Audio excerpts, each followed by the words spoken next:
algunos conceptos generales de antivirales, de agentes antivirales. Obviamente en el tratamiento de los virus, ¿cierto? Es súper relevante prevenir la infección viral y para eso están las vacunas, ¿cierto? Sin embargo, también contamos con un arsenal de agentes que lo que hacen, ¿cierto?, es prevenir muchas veces la progresión de las enfermedades eh, virales, ¿ya? Actualmente, ¿me escuchan bien? Sí, Perfecto. Ya, actualmente tenemos agentes antivirales disponibles para el tratamiento de varias enfermedades producidas por el grupo de los virus herpes, ¿cierto? De las hepatitis, ¿cierto? Producidas por los virus de la hepatitis B y C. Eh, tenemos un arsenal de agentes antirretrovirales, ¿cierto? Para el tratamiento de, el virus de infecciones por virus de la inmunodeficiencia humana, ¿cierto? De la influenza y del papiloma. ¿Ya? Hoy día no vamos a ver todas los antivirales disponibles, vamos a focalizarnos en algunos grupos bien específicos. ¿Ya? Muchos de estos antivirales son utilizados actualmente o están siendo estudiados para sus posibles efectos terapéuticos en COVID-19. ¿Ya? Pero no voy a hablar sobre el tratamiento de COVID-19 hoy día. ¿Ya? Eh, bueno, una característica general de los antivirales es que son todos virustáticos. ¿Ya? ¿Qué significa esto? Que son solo activos eh, en los virus que están en activa replicación. ¿Ya? Por lo tanto, no tienen un efecto en los virus latentes. Por ejemplo, en los provirus que se integran al genoma del huésped o en aquellos virus que eh, permanecen como entes episomales, ¿cierto?, dentro de la célula. ¿Ya? Eh, tienen la particularidad de que, por ejemplo, en enfermedades crónicas, ¿cierto?, estos agentes lo que hacen es limitar la extensión del daño. ¿Ya? No curan la enfermedad, sino que lo que hacen es limitar eh, la extensión del daño. Y eso es particularmente importante, por ejemplo, en algunas hepatitis, ¿ya? Y en algunas infecciones por VIH.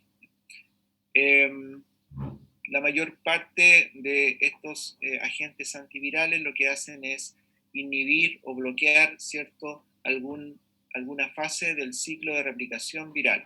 ¿Ya? Ustedes ven acá, este es el ciclo de replicación del virus de la inmunodeficiencia humana, el virus del SIDA, ¿cierto? Ustedes pueden ver que es un virus, lo vamos a ver un poquito más adelante, pero simplemente recordarles que es un retrovirus, ¿cierto? Que contiene material genético compuesto por RNA, eh, que está rodeada por una cápside y eso a su vez está rodeada por una envoltura viral. Cuando entra a la célula, ¿cierto? Se deshace, o sea, eh, eh, se fusiona la envoltura del virus con la membrana de la célula que va a ser infectada. Eso libera la cápside que contiene material genético. Ese material genético, que es RNA, ¿cierto?, se tiene que transformar en DNA por medio de una enzima que también es producida por el virus, que se llama transcriptasa reversa.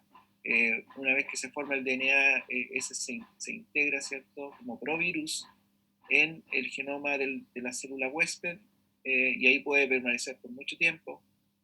Y finalmente, en algún momento se reactiva la transcripción de este provirus y eso va a ir a formar nuevamente partículas virales que pueden salir de las células, ¿cierto? Y liberarse hacia el extracelular e infectarse otras células adyacentes, vecinas. ¿Ya? Eh, bueno, el virus herpes en realidad es una familia de virus que abarca cerca de 6, entre 6 y 8 miembros, ¿cierto? Entre los cuales se encuentra, por ejemplo, el virus del herpes simple tipo 1 y 2, ¿cierto?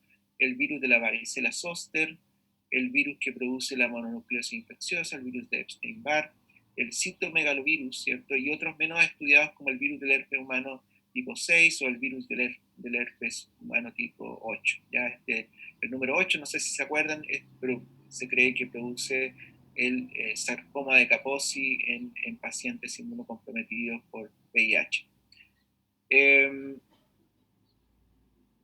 Independientemente del tipo de virus herpes, ¿cierto? Estos tienen características generales. Los genomas de estos virus están formados por DNA de doble hebra, ¿cierto? Y en general son infecciones latentes, ¿ya?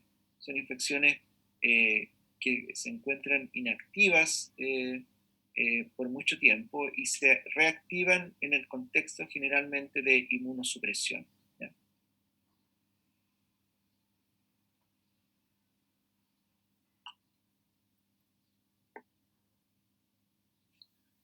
Bueno, ahora vamos a ver eh, algunos conceptos del tratamiento de las infecciones producidas por virus del herpes simple y varicela zoster. Recuerden que el virus del herpes simple tipo 1 produce típicamente estas lesiones de herpes labial, ¿cierto? Y oral. ¿Ya? El virus del herpes simple tipo 1 se encuentra eh, infectando de manera latente, ¿cierto? Más del 80% de la población.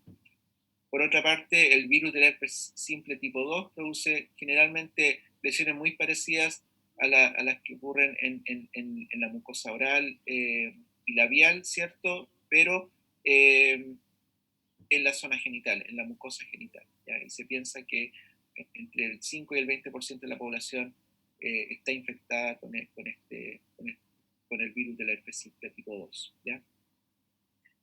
Dentro de este grupo también está la varicela zoster, ¿cierto? El virus de la varicela zoster, que en niños produce la varicela, la peste cristal, y en adultos produce la varicela zoster propiamente tal, que consiste en estas lesiones muy dolorosas, ¿cierto? Papulares que ustedes pueden ver en la piel que cubre el trayecto de los nervios aferentes costales, generalmente. ¿Ya? Y que es probablemente una de las lesiones dermatológicas más frecuentes que ustedes pueden ver en la clínica. ¿Ya? Eh, bueno, vamos ahora a ver cómo se tratan este tipo de enfermedades. Generalmente se utilizan análogos de nucleócidos, ¿ya?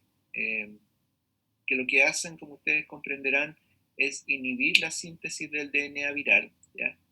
Y dentro de este grupo existen varias drogas que probablemente ustedes ya han escuchado. Está el aciclovir. ¿Ya?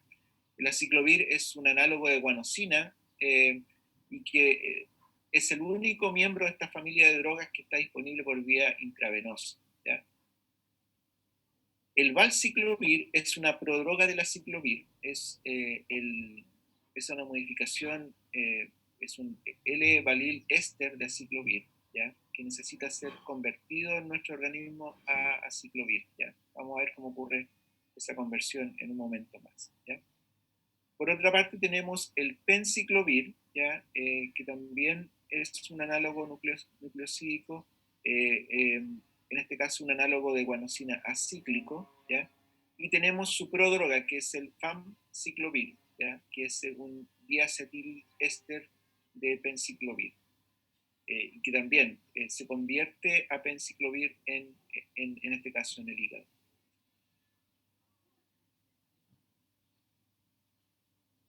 Esto es importante, esta es pregunta de prueba. ¿Ya?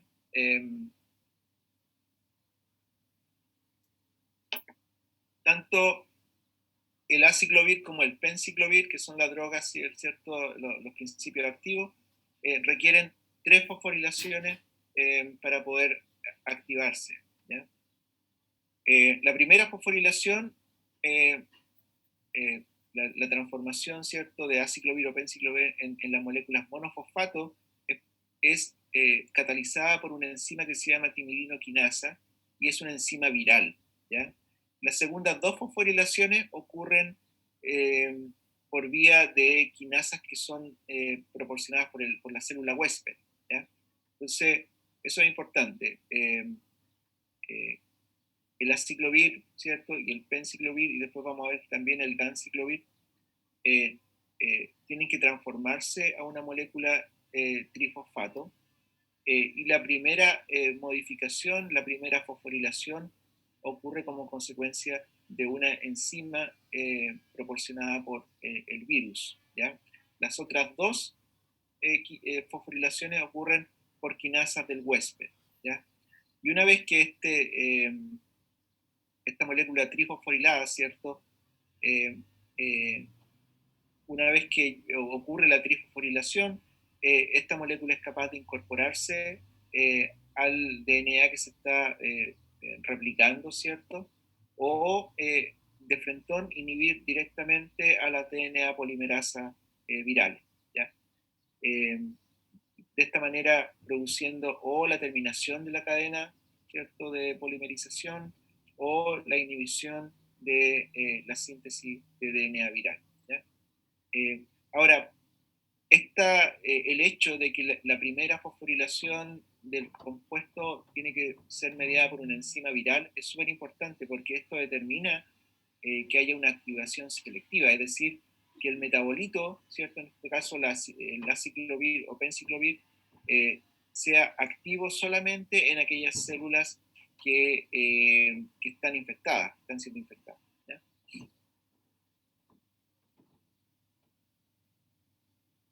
Eh, algunas algunos datos farmacológicos sobre el aciclovir. El aciclovir tiene una biodisponibilidad más bien pobre, ¿cierto?, por vía oral. Eh, las formulaciones tópicas son un poco mejores, ¿cierto? Pero una vez que alcanza el torrente sanguíneo, tiene una buena distribución en los tejidos, incluido el tejido, el líquido cerebro, el fluido cerebroespinal, ¿cierto? O sea, puede atravesar la barrera hematoencefálica de manera adecuada o relativamente adecuada, ¿cierto? Tiene una vida media de 3 horas, ¿ya? Y generalmente se elimina por vía renal, ¿ya? El aciclovir tiene una actividad clínica importante contra el virus del herpes simple tipo 1, el virus del herpes simple tipo 2 y el virus de la varicela zoster, ¿ya?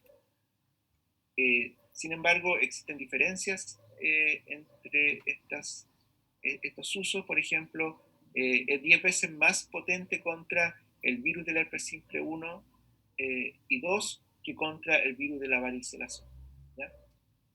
Y aquí hay algunos, en esta tabla, ¿cierto? Están descritas cuáles son los principales usos clínicos del aciclovir. Se puede utilizar por vía oral, intravenosa o tópica, ¿cierto? Por vía oral normalmente se utiliza en el tratamiento de los primeros episodios de herpes genital. También se lo utiliza, aunque con menor frecuencia, ¿cierto?, en el herpes labial. En el herpes genital recurrente también se lo utiliza mucho, ¿ya?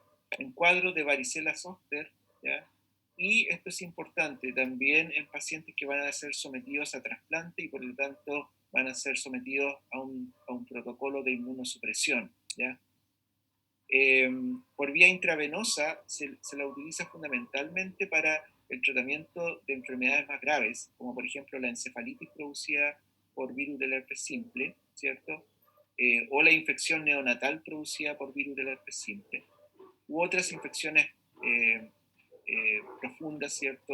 Graves producidas por esto, o por el virus del herpes simple o por el virus de la varicela zoster, ¿ya?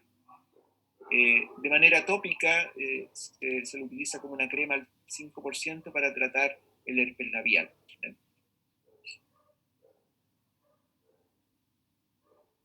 Eh, Existen circunstancias que pueden producir la resistencia a la ciclovir, y cuando esto ocurre generalmente se deben a mutaciones en la timidinoquinasa viral, es decir, esta enzima, ¿cierto?, que agrega el primer fosfato a la ciclovir, ¿ya?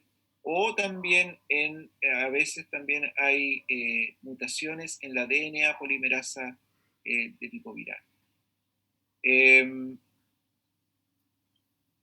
Piensen ustedes que si ustedes tienen una mutación, ¿cierto?, en esta quinasa, ¿cierto? También eso va a producir resistencia cruzada a eh, a otros medicamentos. El valciclovir seguro, ¿cierto?, porque es simplemente una prodroga de la ciclovir, pero también al famciclovir y al canciclovir. Eh, en general, estas drogas son bastante bien toleradas, pueden producir cefalea, diarrea, náuseas de manera ocasional. Cuando son administradas de manera intravenosa pueden producir toxicidad renal, pero que generalmente es reversible, ¿ya? Y también cuando son administradas por vía intravenosa también pueden producir efectos neurológicos, temblores, pueden producir delirio, convulsiones, sobre todo en pacientes de mayor edad.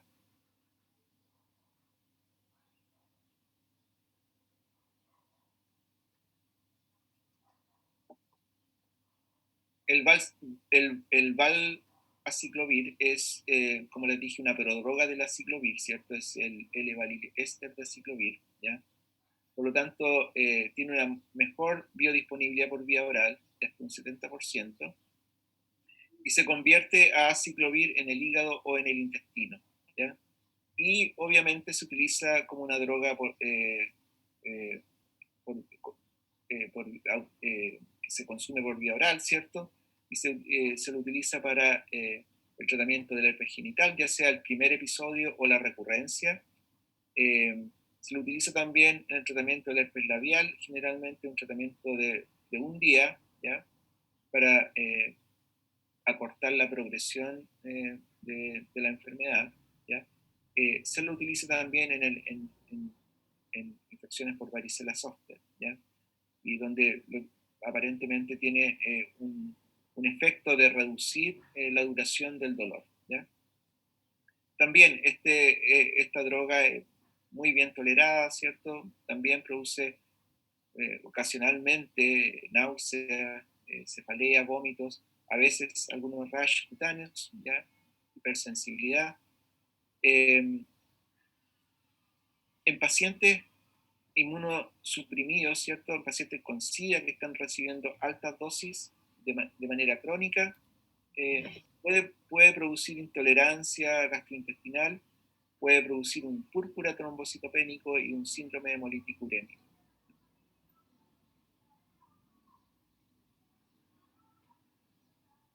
Bueno, el famciclovir también es una prodroga, ¿cierto? Es el diacetil eh, que es convertido, ¿cierto?, a penciclovir ya en el hígado. En general, el famciclovir tiene también una muy buena biodisponibilidad oral. Se excreta a través del riñón. ¿Ya? Ya les había comentado que el penciclovir, ¿cierto?, requiere la activación intracelular por una imidinoquinasa y por lo tanto las resistencias a esta droga también están determinadas por mutaciones en el gen que codifica para esta quinasa, ¿cierto? El famciclovir se lo utiliza también como bastante frecuentemente en el herpes recurrente, ¿cierto? Y también en el primer episodio de herpes genital, eh, herpes labial, varicela zoster. Eh, Existe una formulación de penciclovir al 1% que también acorta bastante la duración del herpes labial y genital, ¿ya? También son drogas eh, relativamente bien toleradas, pueden producir dolor de cabeza de manera ocasional, a veces náuseas o diarrea. Eh, Otras drogas que son utilizadas para el tratamiento de infecciones por virus del herpes simple y virus de la varicela zoster, el docosanol. Este es un alcohol alifático saturado de 22 carbonos, que lo que hace básicamente es inhibir la fusión entre la membrana plasmática y la envoltura del virus del herpes simple. Está disponible en crema, se puede comprar sin receta, ¿ya? Y se utiliza en, eh, en el herpes orolabial recurrente, ¿ya? Finalmente, en este grupo tenemos la trifluoridina, ¿cierto? Que es un nucleócido de pirimidina fluorada, ¿ya? Que lo que hace, como ustedes entenderán, ¿cierto? Es inhibir la síntesis de ADN viral, ¿ya? En el virus del herpes simple 1, virus del herpes simple 2 y también en citomegalovirus, que también, recuerden, el citomegalovirus es un miembro de esta familia, la gran familia del grupo de los virus herpes, ¿ya? Eh, Generalmente se fosforila intracelularmente solamente por las enzimas del huésped, ¿ya? Y esto crea problemas porque la incorporación entonces de trifluoridina, ¿cierto? Tanto en las células que están siendo infectadas por el virus como en las células eh, no infectadas puede impedir que se pueda utilizar de manera sistémica, ¿ya? Por lo tanto, la mayor parte de las veces es utilizada como una solución tópica, ¿cierto? Para tratar infecciones eh, que son, por ejemplo, resistentes al aciclovir, ¿ya? Voy a hablar ahora sobre el tratamiento de infecciones que son producidas por citomegalovirus, ¿ya? Eh,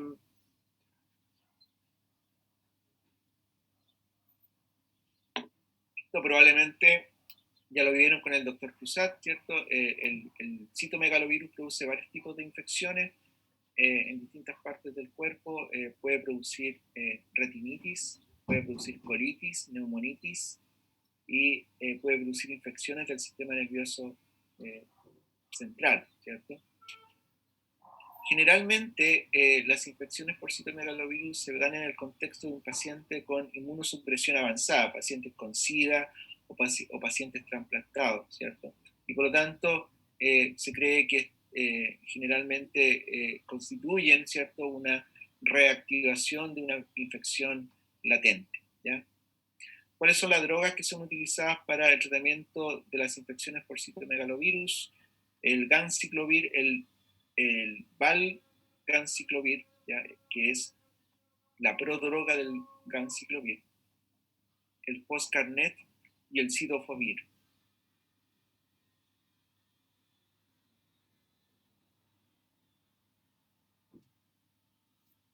El ganciclovir, bueno, también es como el aciclovir, ¿cierto? Pero en este caso es un análogo de guanosina cíclico. Eh, Requiere también la activación intracelular, ¿cierto? Y la primera fosforilación del ganciclovir está mediada por una enzima también específica de citomegalovirus, que en este caso se llama UL97, ¿ya? Entonces, al igual que el aciclovir, ¿cierto? El ganciclovir requiere tres fosforilaciones y la primera fosforilación es mediada por una quinasa del virus, ¿ya? Eh, Tiene una actividad, el ganciclovir tiene una actividad contra el citomegalovirus que es más de 100 veces mayor que el aciclovir, ¿ya? En general tiene poca biodisponibilidad oral, ¿cierto? Pero una vez que alcanza el torrente sanguíneo, en general la distribución en los tejidos es relativamente buena, ¿cierto? Incluido el compartimiento cerebroespinal, es decir, cruza la barrera hematoencefálica de manera adecuada, ¿cierto? Tiene una vida media de 4 horas y se excreta fundamentalmente a través del riñón, ¿ya? Existen varias formulaciones, intravenosa, oral, incluso implantes intraoculares para tratar la retinitis por citomegalovirus, ¿ya? ¿Cuáles son los usos clínicos del ganciclovir?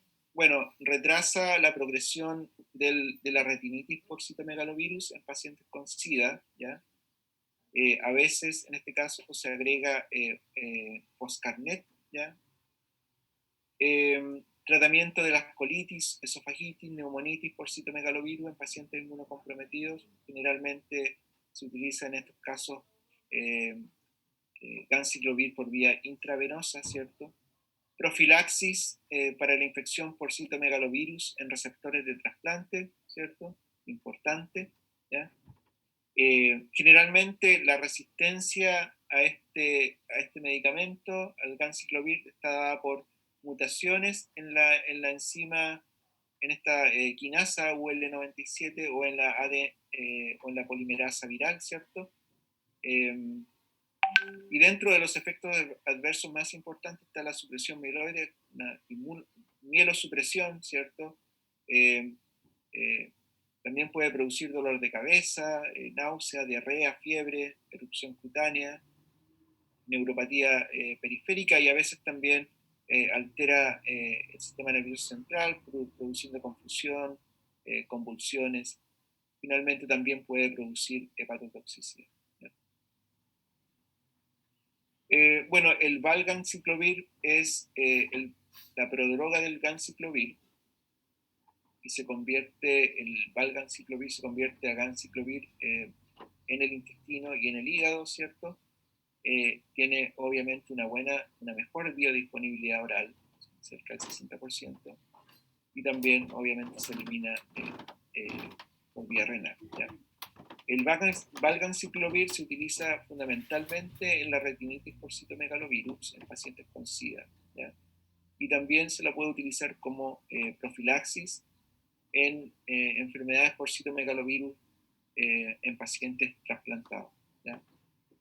En ambos casos se utiliza obviamente por vía oral. El Foscarnet es una droga un poco distinta a las anteriores. Es un análogo de pirofosfato inorgánico, ¿ya? Bastante simple desde el punto de vista químico, que lo que hace básicamente es inhibir las polimerasas virales directamente, tanto la DNA polimerasa como las RNA polimerasas, ¿cierto? Solamente está disponible como formulación intravenosa, ¿ya? Tiene muy poca biodisponibilidad oral. Una vez que alcanza el torrente sanguíneo, en general se distribuye bastante bien en todos los tejidos, incluido el sistema nervioso central, ¿cierto? Tiene una vida media en la sangre, ¿cierto?, de 3 a 7 horas, sin embargo, aproximadamente un 30% se deposita en los huesos, donde puede permanecer por mucho tiempo, incluso por meses, ¿cierto? Y la forma en que se excreta es por vía renal, ¿ya? Bueno, se lo utiliza bastante solo en combinación con ganciclovir, ¿cierto?, en el tratamiento de la retinitis, colitis, esofagitis por citomegalovirus. Infecciones también por virus que son producidas por virus del herpes simple, que son resistentes a la ciclovir, también se puede utilizar esta droga, ¿ya? O infecciones producidas por virus del herpes zóster resistentes a ciclovir, ¿ya?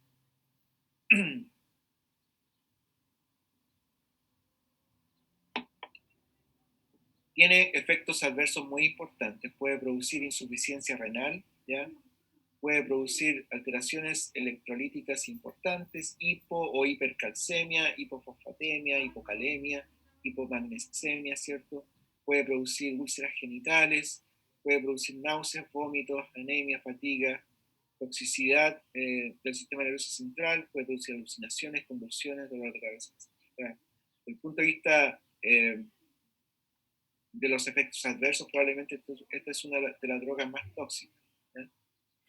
Doctor, ¿Sí? ¿qué tipo de anemia produciría?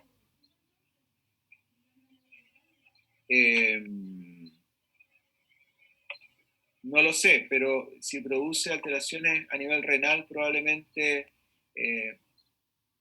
es una anemia que tiene que ver con una falta de estimulación eritrocítica por falta de eritropoyetina, probablemente. Pero no estoy completamente seguro, ¿ya?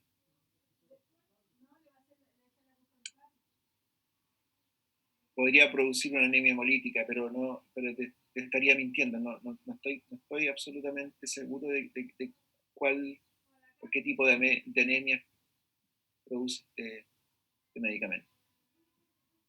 Ya, doctor, muchas gracias. Bueno. Finalmente, la última droga que es utilizada para el tratamiento de infecciones por citomegalovirus, el cidofovir, ¿ya? Este es un análogo de citocina, ¿cierto? Que lo que hace es inhibir la ADNA polimerasa viral, ¿ya? La fosforilación o los pasos de fosforilación, ¿cierto? Que se requieren para activar a esta citocina son independientes de enzimas virales, ¿ya? Por lo tanto, esto puede ser bueno porque puede significar que todavía puede ser utilizado en aquellas infecciones por virus que han adquirido resistencia, ¿cierto? A otras drogas, ¿ya?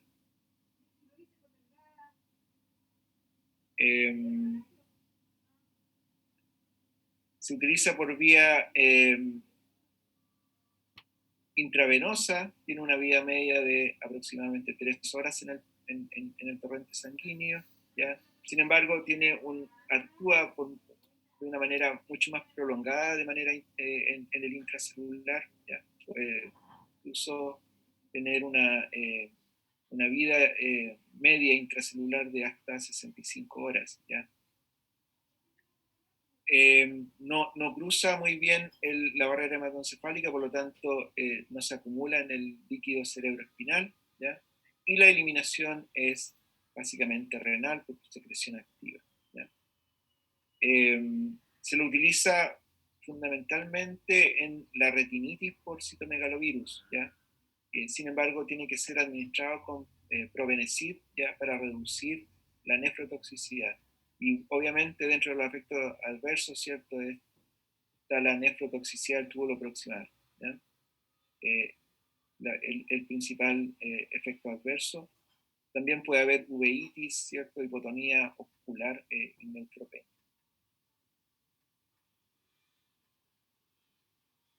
¿Alguna pregunta con respecto a estos agentes antivirales? Profe, ¿hay alguna razón más allá como del rendimiento para ocupar un profármaco antes que el fármaco? El profármaco se puede administrar por vía oral. Tiene mejor biodisponibilidad oral.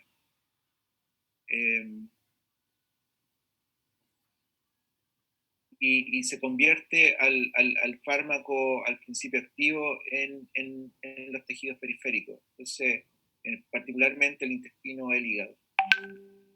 Y esa es la única diferencia.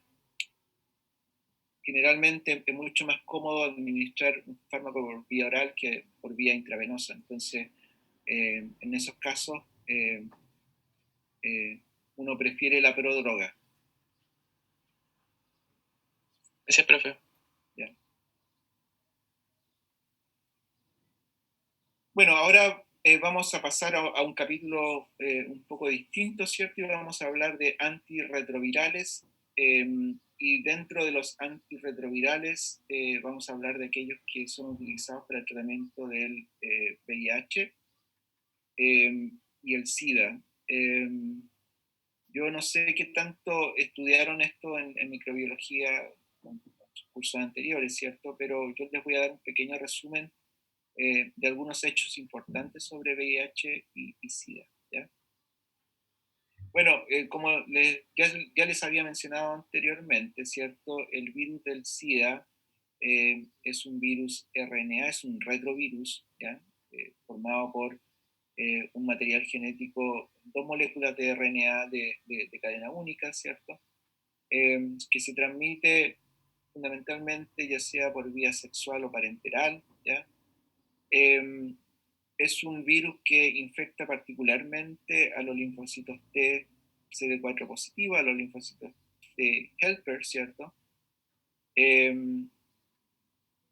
Es una, para que se haga o sea, para que se produzca la enfermedad sintomática, ¿ya?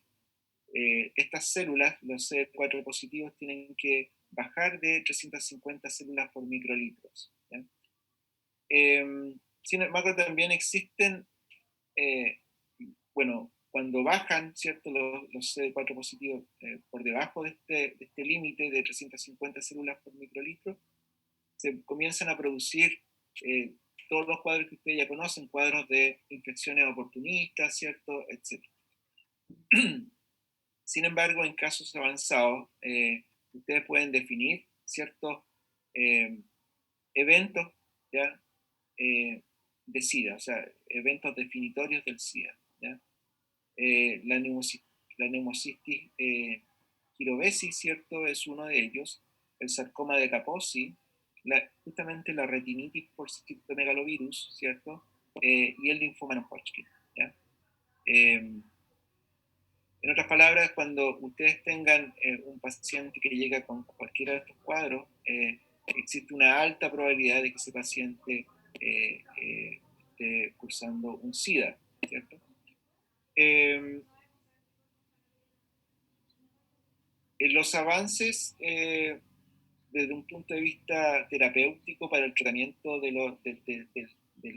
VIH y el SIDA, ¿cierto?, han sido bastante rápidos y fueron bastante vertiginosos durante los años 80 y 90, ¿ya?, que terminaron con la introducción de la primera droga antirretroviral que se llama AZT o sidobudina, ¿cierto?, en el año 1987. También han habido importantes avances en el desarrollo de pruebas, de test, ¿cierto?, que nos permiten determinar, por ejemplo, la carga viral en la sangre o también en la resistencia a ciertas drogas, ¿ya? Hoy en día existe un tratamiento bastante efectivo, ¿cierto?, para evitar la progresión del virus, ¿ya? Hoy día se muere mucha menos gente que antes de SIDA, ¿ya? Sin embargo, la clave de este tratamiento es la supresión a largo plazo de la replicación del virus, ¿ya? Sin embargo, hay que mencionar que si bien esto es posible, ¿cierto?, ustedes pueden mantener la carga viral bastante baja y el paciente bastante funcional, ¿cierto? Hay que destacar que nunca se va a restaurar la salud inmunológica de manera completa, ¿ya? El paciente es cosa que deje de tomar sus medicamentos para que vuelva a recaer, ¿ya? Por lo tanto, el tratamiento de los pacientes que son VIH positivos requiere un compromiso importante por parte del paciente, ¿ya? Un compromiso y un estar alineado al tratamiento que es muy importante. Cuando iniciamos el tratamiento con antirretrovirales, generalmente cuando los linfocitos T CD4 positivos bajan de 350 células por microlitro. Esto es algo controversial. En algunos centros incluso ocupan las 500 células por microlitro como el estándar, ¿ya? Pero generalmente el límite inferior son 350 células por microlitro, ¿ya? Y siempre tienen que iniciar el tratamiento cuando encuentren eventos que definen al SIDA, como las enfermedades que les mencioné anteriormente, ¿ya? Es muy importante la monitorización, ¿cierto?, de la carga viral. O sea, la carga viral básicamente es la concentración de material genético, en este caso RNA, del VIH en el plasma, ¿ya? Y esto es importante porque ustedes pueden monitorear de esta manera tanto la respuesta al tratamiento como el fracaso al tratamiento y la eventual necesidad, ¿cierto?, de reemplazar el tratamiento por otro, ¿cierto?, incorporando otras drogas, ¿ya? Bueno, el objetivo primario de los tratamientos antirretrovirales, ¿cierto?, es enlentecer o detener la replicación del VIH a un umbral tan bajo que este no sea capaz de evolucionar, ¿ya? Y por lo tanto no sea capaz de acumular mutaciones que puedan promover la resistencia a los antirretrovirales.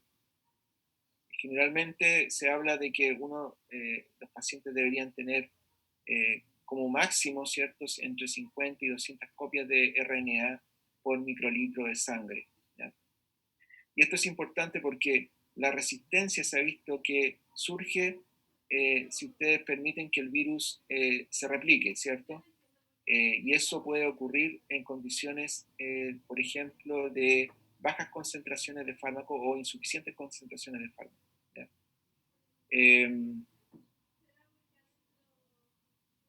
Hoy en día casi ya no se utiliza la monoterapia, se utiliza una terapia de combinación, ya al menos 3 agentes antirretrovirales deben ser incorporados. Eh, eh, en general, estos tratamientos son bastante efectivos cuando se llevan a cabo de manera adecuada, ¿cierto? Pueden suprimir las cargas virales por debajo de los límites de detección en más del 90% de los pacientes, ¿ya? Obviamente, si ustedes incorporan 3 drogas, ¿cierto?, a un paciente, las posibilidades de interacciones farmacológicas aumentan, ¿ya?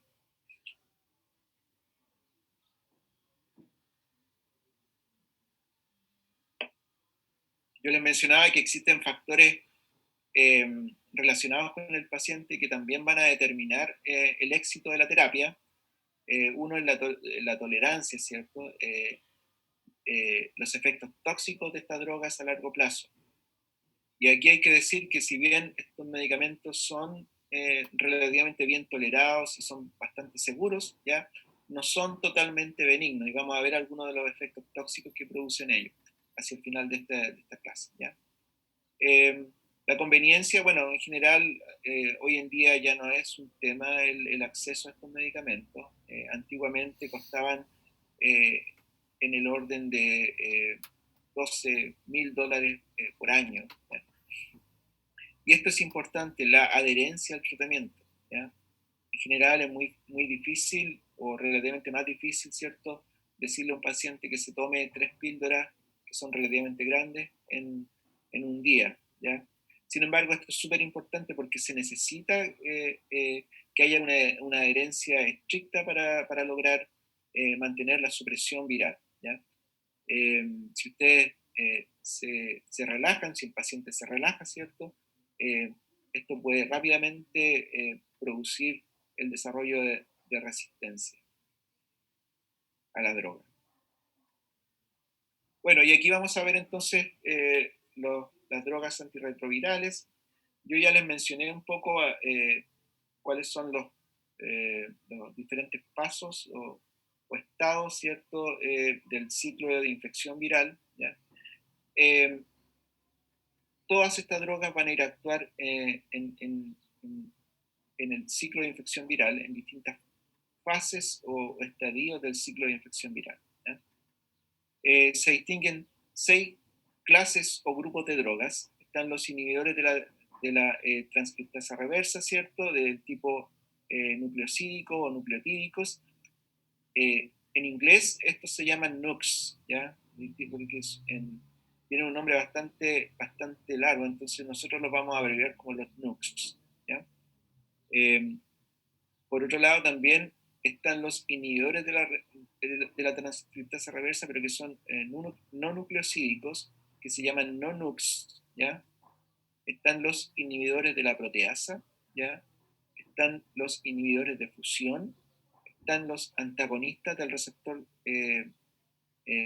de quimioquina, ¿cierto? Un receptor de quimioquina que se llama CCR5, y están los inhibidores de la integrasa.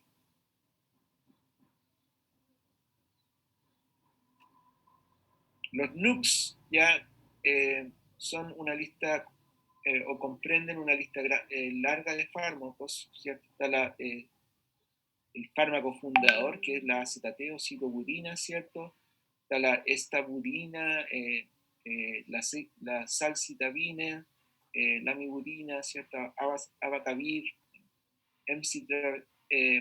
emtricitabine, etc. ¿ya? Bueno, lo que hacen estas drogas básicamente es inhibir de manera competitiva la transcriptasa reversa, ¿ya? Esta enzima que transforma el RNA en DNA, causando la terminación prematura de la cadena de ADN, de DNA, ¿cierto?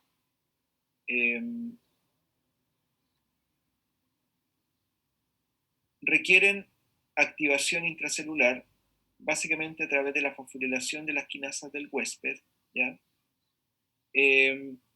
Pueden producirse, cuando ocurre resistencia, normalmente esa resistencia está asociada a mutaciones en el gen que codifica para la transcriptasa reversa viral, ¿ya? Esto es importante, todos los NUCs pueden estar asociados con citotoxicidad mitocondrial, ¿ya? Aparentemente hay un efecto cruzado ahí con la ADNA polimerasa de tipo mitocondrial, y cuando esto ocurre se puede generar acidosis láctica, esteatosis hepática, etc. Es un cuadro bastante grave, ¿ya?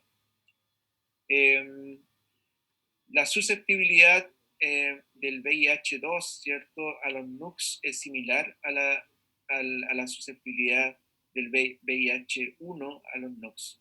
Recuerden que el virus del SIDA tiene dos cepas principales, el VIH-1, que es el más frecuente a nivel mundial, y el VIH-2, que se encuentra geográficamente localizado en algunas partes de África, ¿ya? Estos virus son bastante distintos desde el punto de vista estructural, o sea, tienen genomas que son bastante disímiles, ¿ya? Dentro de los NUCs, ¿cierto? El abacavir, ya que lo tienen acá, se llama ABC, tiene esa abreviación. El abacavir puede producir reacciones alérgicas graves en aproximadamente un 5% de los pacientes. Y este riesgo está asociado a la expresión en estos pacientes de un alelo de histocompatibilidad que es el HLA-B5701. Entonces, en general, lo que se hace es, si ustedes van a tratar a un paciente con esta droga, generalmente uno puede hacer una genotipación primero para ver si el paciente es positivo para este haplotipo, ¿ya? ¿Se acuerdan qué significa esto? HLA-B son generalmente haplotipos que indican la expresión de algunos componentes del complejo mayor de histocompatibilidad, ¿cierto? Bien, el otro grupo importante son los no-NUCs, ¿ya? Los inhibidores de transcriptasa reversa no nucleosídicos, ¿cierto?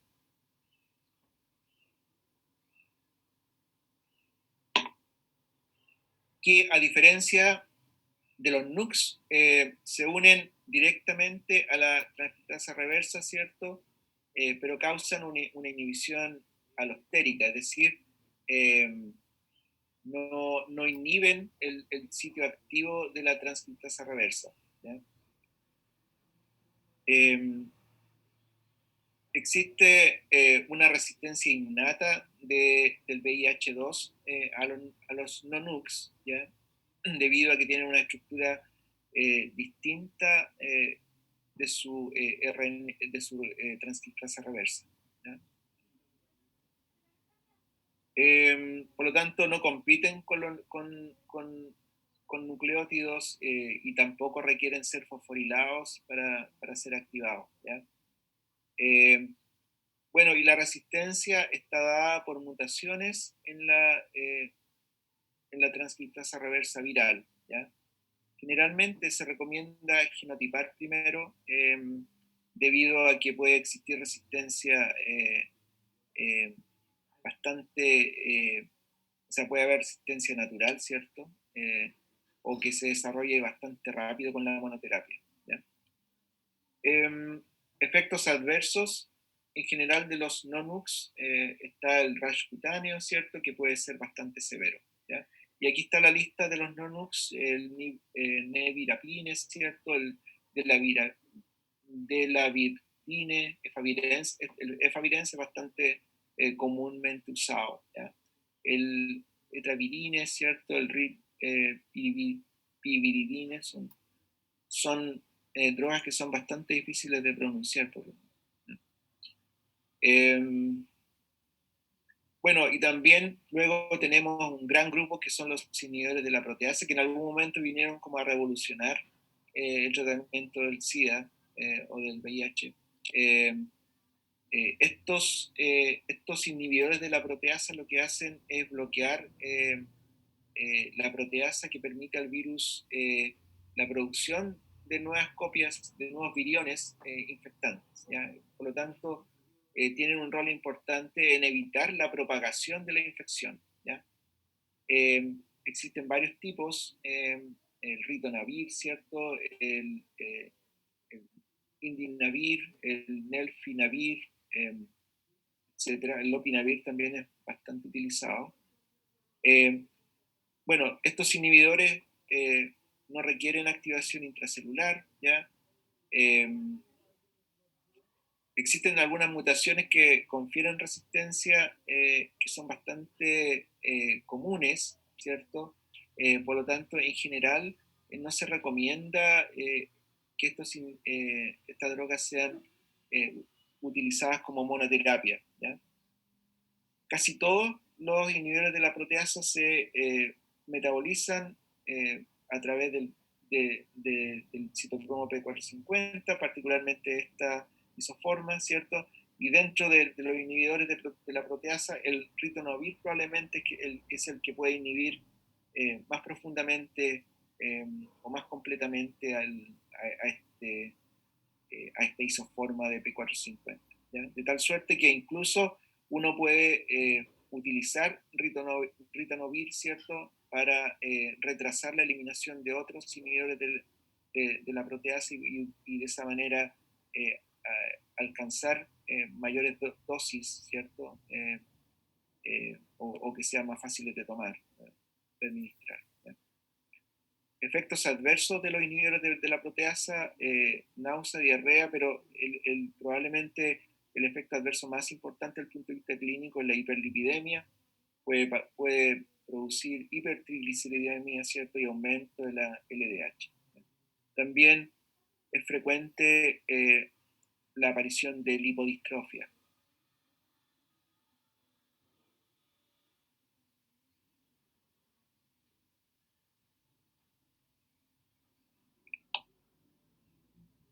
Bueno, están también los inhibidores de la entrada e integración, ¿cierto? Enfuvirtide, ¿cierto? T20, ¿cierto? Es un inhibidor de la fusión. Lo que hace esta droga básicamente es unirse a una proteína que es viral, ¿cierto? Que se encuentra localizada en la envoltura viral y que permite la entrada del virus a la célula huésped. Entonces, este es un inhibidor de la fusión. Es el único agente disponible de manera parenteral. Se requiere inyección subcutánea más o menos 2 veces al día. Y se utiliza en individuos, por ejemplo, que han desarrollado resistencia a otras drogas antirretrovirales. El efecto adverso más importante es la reacción local en el lugar de la inyección, con aparición de nódulos eritematosos. ¿Ya? Finalmente tenemos el Maraviroc. Esta es un inhibidor que lo que hace es unirse ya no a las proteínas virales, ¿cierto? No inhibe no inhibe no inhibe proteínas virales, sino que lo que hace es se une específicamente y selectivamente al receptor que es utilizado por el virus para entrar a la célula huésped. Por lo tanto, va a impedir la entrada del virus que requiere, ¿cierto?, de este receptor, pero aproximadamente entre el 20 y el 50% de los individuos utilizan, o de los virus, perdón, utilizan el otro receptor que se llama CXCR4 para entrar, ¿ya? Quizás en este caso, por lo tanto, si ustedes van a querer utilizar esta droga, se requieren hacer ensayos de tropismo, es decir, determinar qué receptor va a ser utilizado por el virus para infectar la célula huésped. Finalmente, el raltegravir, ¿cierto? Raltegravir, perdón, se une a la integrasa, ¿ya?, que es esta enzima necesaria para que el provirus se integre al genoma del huésped, ¿cierto? Por lo tanto, lo que hace es, obviamente, inhibir la integración provirus. Se sabe muy poco sobre esta droga. La experiencia clínica todavía no permite llegar a una conclusión a largo plazo. Ahora, esto es importante. ¿Cómo se utilizan los antirretrovirales? Yo les dije que en general esto se requieren de una... no sé si quieren hacer un break. Ya estamos como...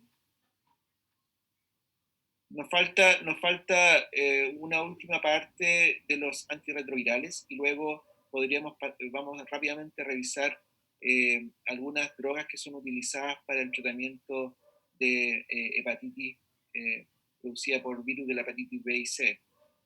Pero, ¿les parece si hacemos un break aquí o no? Bueno. Entonces hacemos un break, pero un break más cortito, de 10 minutos, ¿ya?